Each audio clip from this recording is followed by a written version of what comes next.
Hello and welcome to Your Coaching Journey, a podcast for doctors about coaching. Whether you're a coaching doctor, a doctor who is learning to coach, or a doctor who'd like to build coaching into your professional life, then this is the podcast for you. Hello, I'm Tom Dillon, and with me today is my business partner and co-host, Helen Leathers. Good morning, Helen. How are you?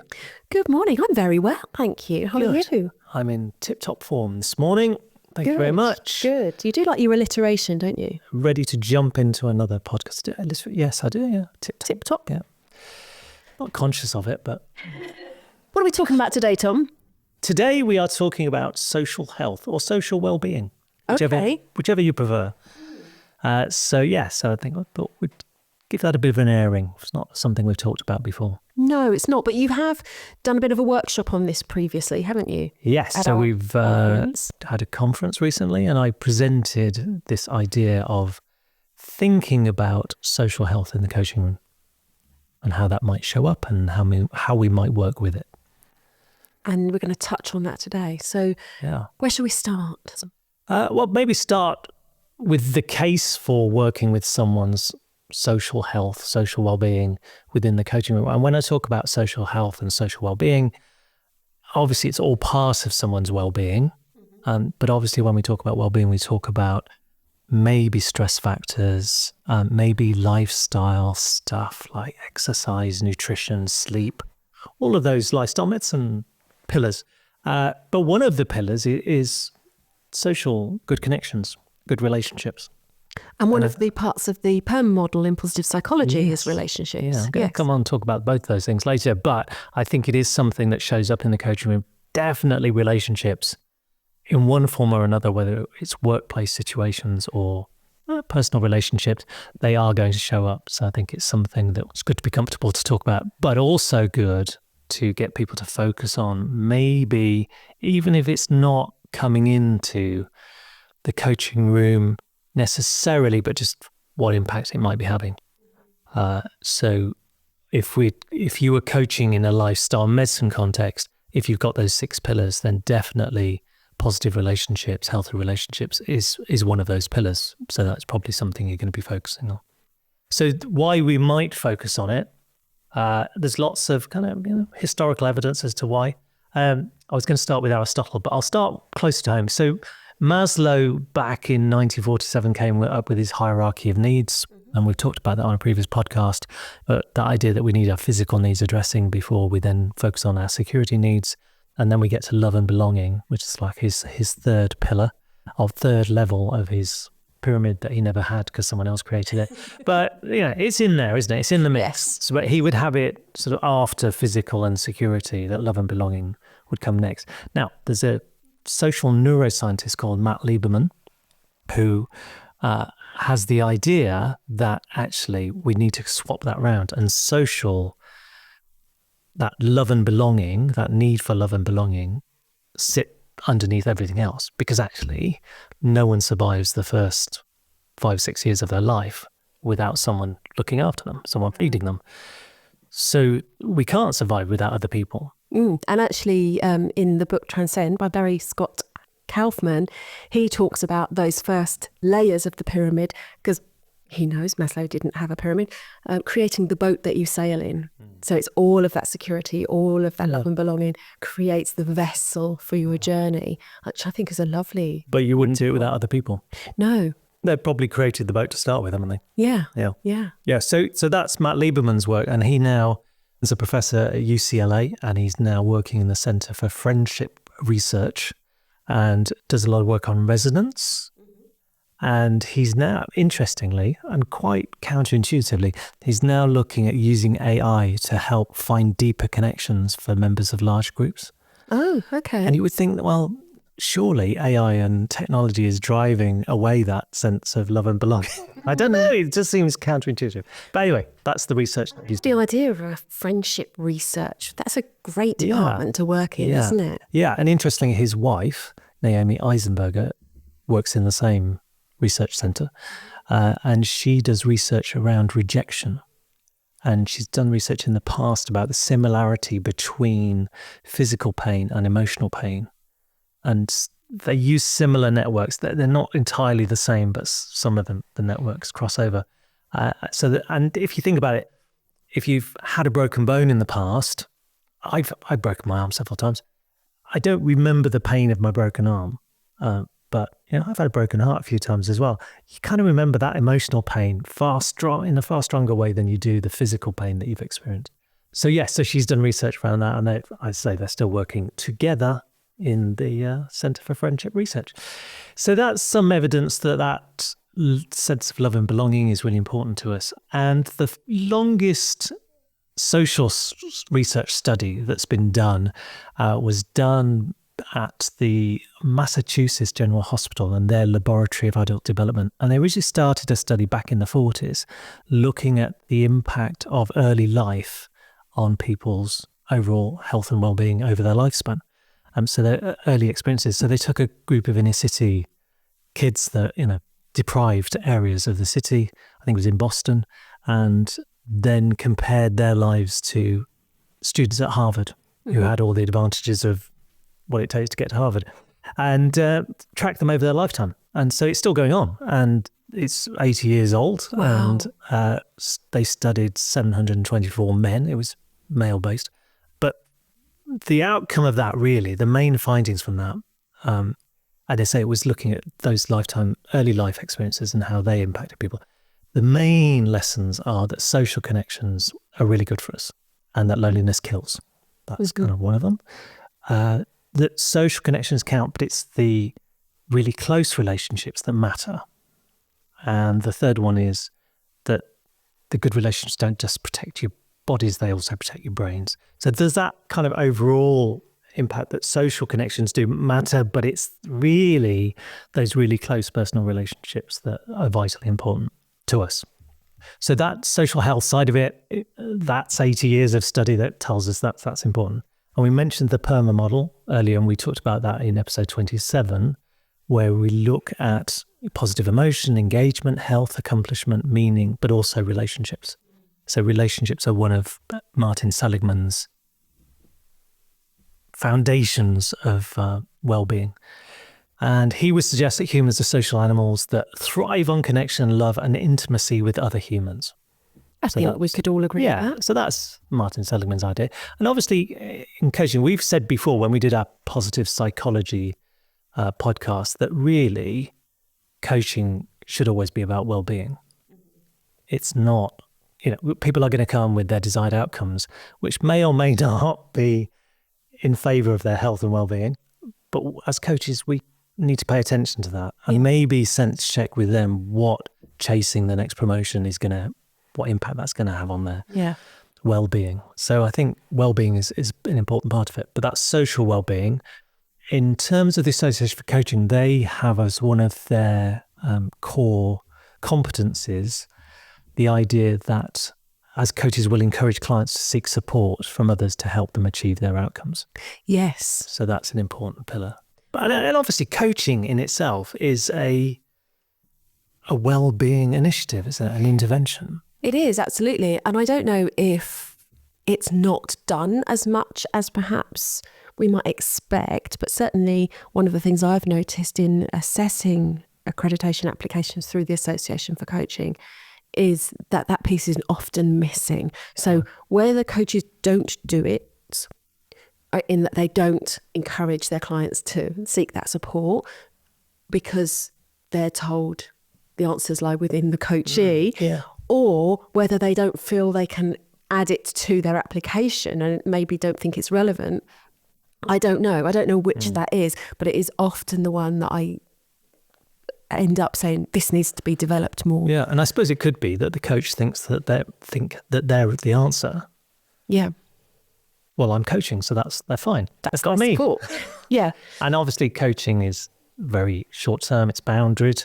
So we're not going to be pursuing them outside of the coaching room to find out how they are. So they do need backup. Yeah. And I think that's really important. And that idea of a social network certainly was part of my training to encourage and to help a client come up with what is your support network. Yeah.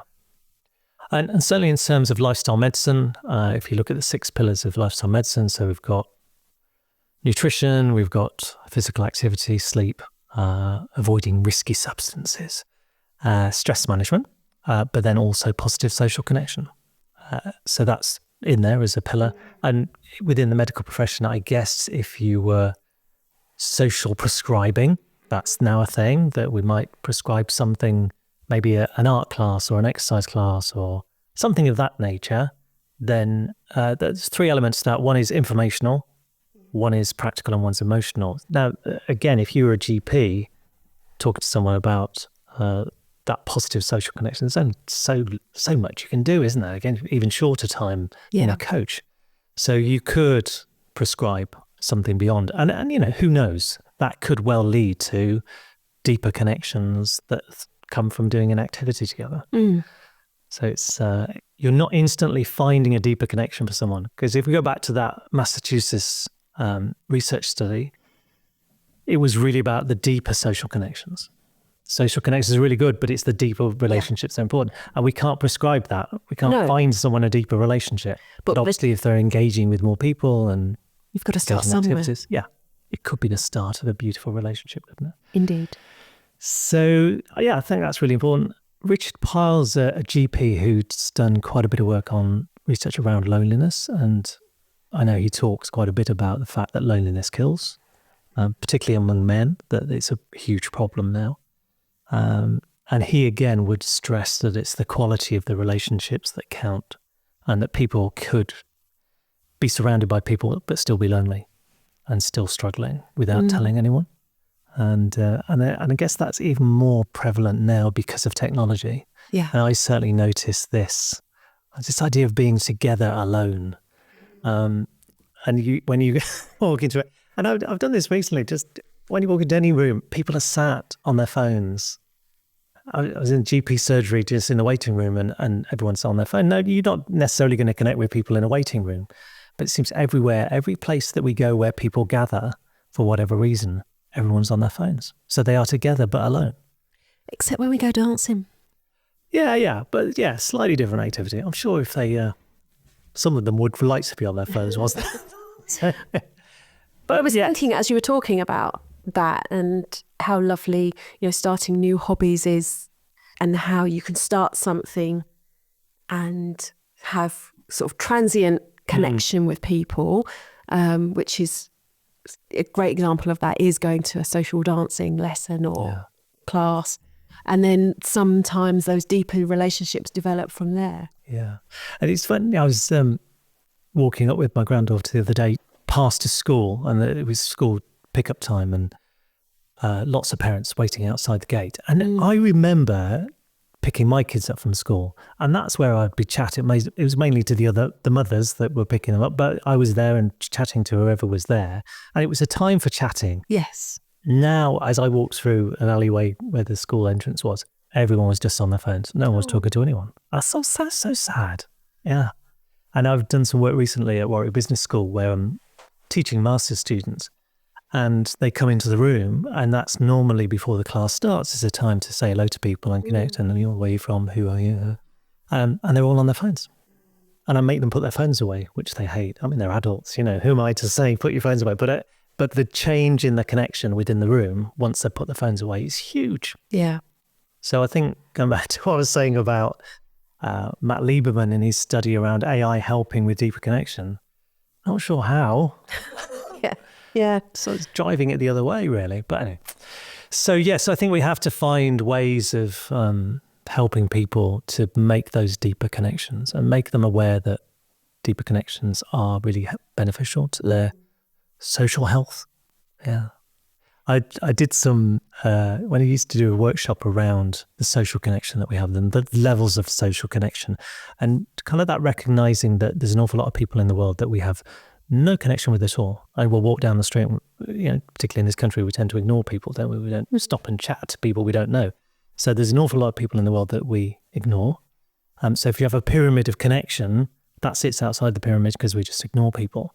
And then we'll have people that at a basic level we'll just have a ritual with. So it might be your neighbours that you nod to as you put the bin out, or, in the workplace, it might be someone that you see in the corridor regularly, but you just nod. They're in a different department, so you don't interact with them.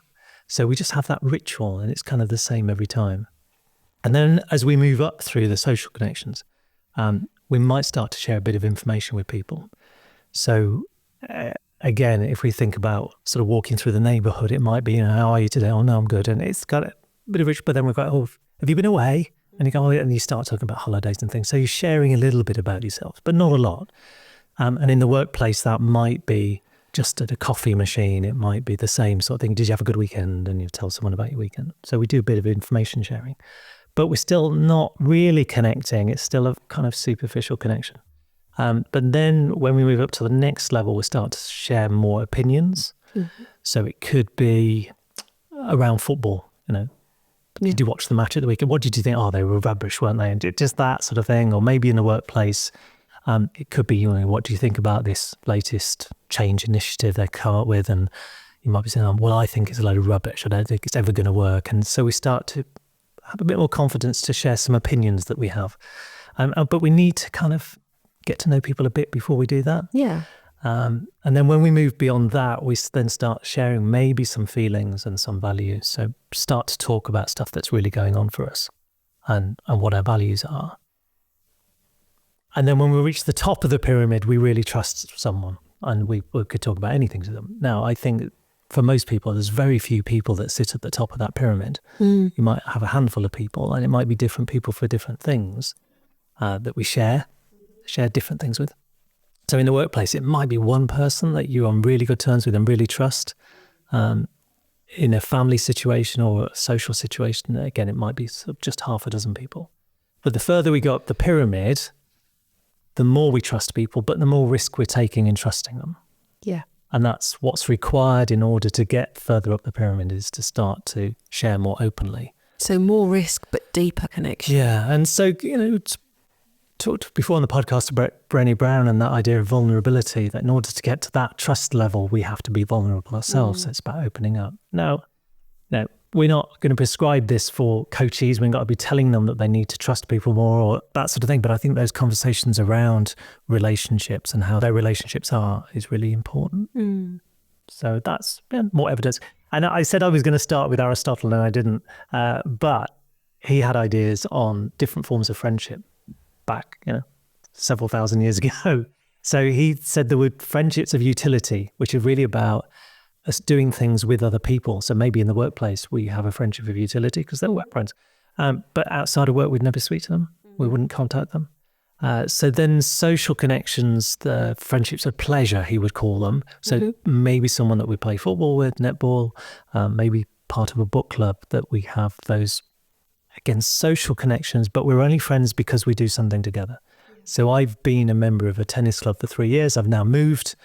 So I'm no longer, still going occasionally to that tennis club, but my connection to the people there is dwindling. And at some point I'll stop going. And they were lovely people, but they were my friends because I played tennis with them. I will no longer play tennis with them, so I just won't be in touch with them. So that friendship will drift away. And I'm now part of a new tennis club, so I'm building up new friendships there. But at the moment, there's perhaps one guy at that tennis club that I play regularly with, and he's becoming a friend. But again, if I wasn't playing tennis with him, would I connect with him? I don't know. It's interesting. So then we have Aristotle's final form of friendship, which is the friendship of virtue. So this is just liking someone for who they are. You just connect with someone on that level, and you perhaps share values with them, and they're a positive influence on you. You're a positive influence on them.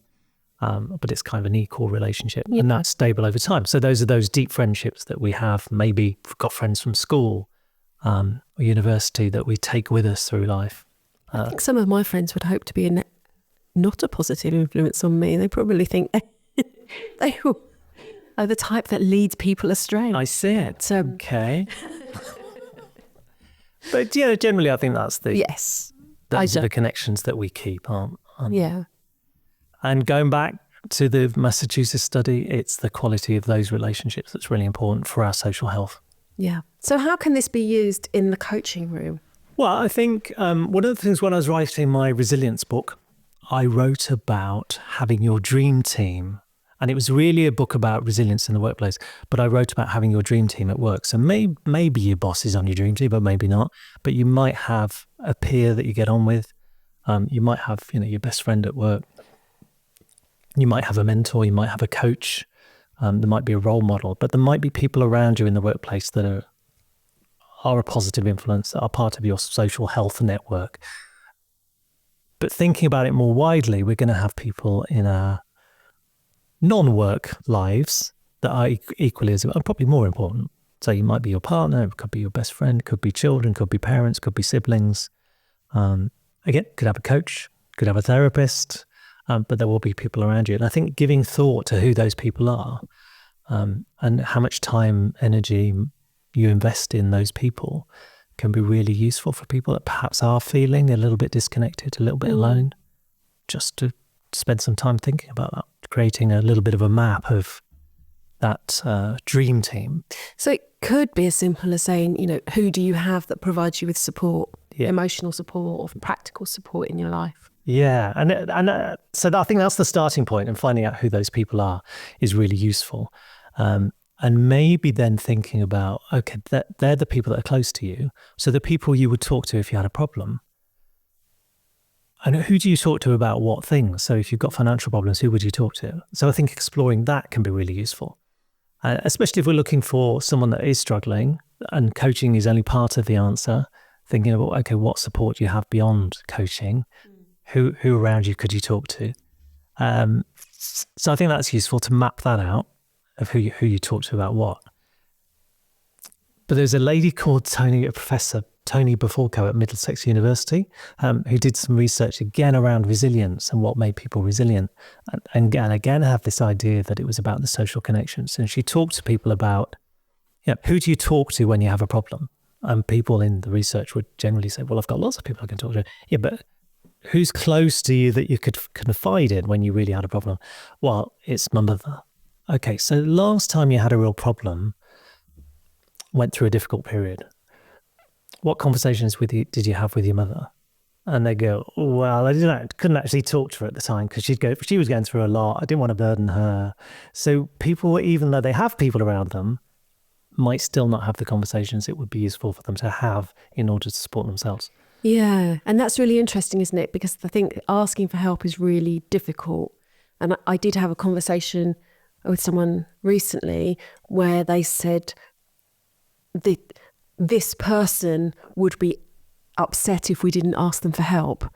And I thought, that's really interesting, isn't it? Because if you look at it from the other perspective, if you're afraid to ask for help, what happens when someone who is in need, who is a friend of yours, doesn't ask for help? And I think most people would go, oh gosh, I'd be mortified if my friend didn't ask me for help. Well, how do you think they feel if you don't ask them for help? Yeah. It's got to be reciprocal, hasn't it? And I say got to be, not in a prescriptive way, but just to think about it from that perspective and to appreciate that if we want to be there for someone else, then maybe they want to be there for us. Yeah. So you said it's difficult to ask for help. Why do you think it's difficult? I think a lot of people probably feel some shame around asking for help, like especially the people that I work with in terms of my coachees. They're women who've been kind of conditioned to thinking they have to do it all and be everything to everyone. So perhaps them asking for help means they've failed at that. Yeah. Yeah, and I gave this some thought, and I was thinking, well, it is about fear, really, isn't it? It's about fear of being seen as a failure. Yeah. But maybe the fear of rejection from the other person, if they go, no, well, actually, I don't want to hear you. I don't want to hear your story. Yeah. I don't do it. Yeah. And that's probably less likely than people get to in their head, but it's still perhaps a fear that they have of rejection. Fear of being a burden, fear of being seen as needy, as not coping, say failing, but maybe not being worthy of love and belonging. And maybe there's some fear about being judged as well. Yeah. You mentioned earlier, who do you talk to about financial concerns? Yeah. That's a massive thing for people, and certainly in the UK, to talk about money, isn't it? Yeah. And if someone's got a debt problem, a gambling problem, something like that, to go to someone and say, I need to talk about, or even, I've got to find 200 quid this month and I don't know where I'm going to find it from. Yeah, so some sense of shame.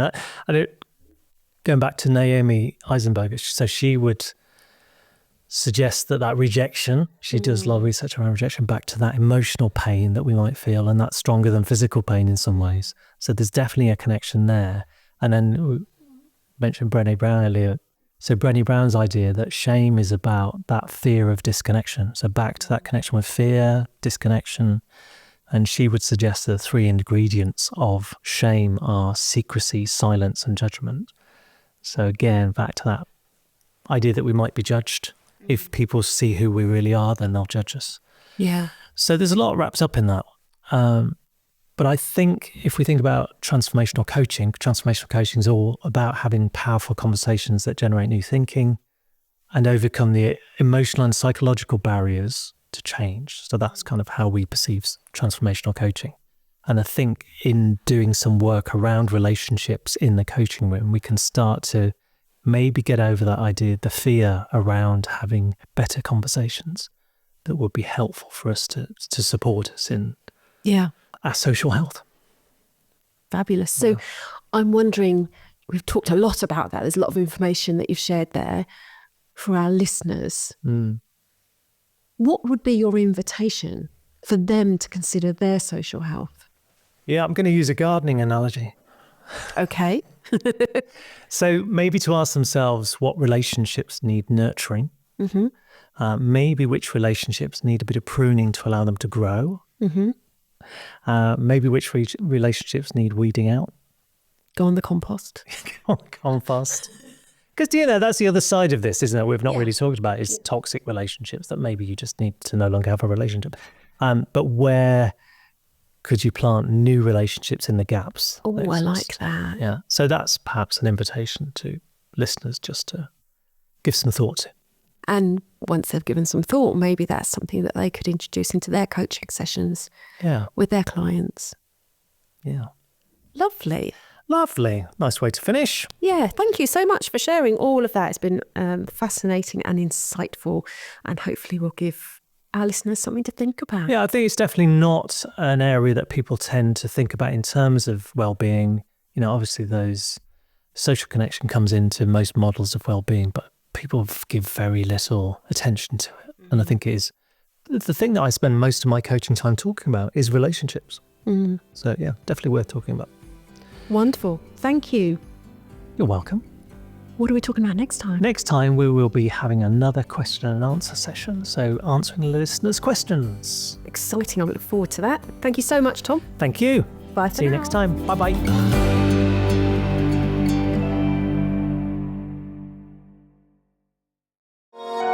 This has been a Monkey Pants Productions podcast.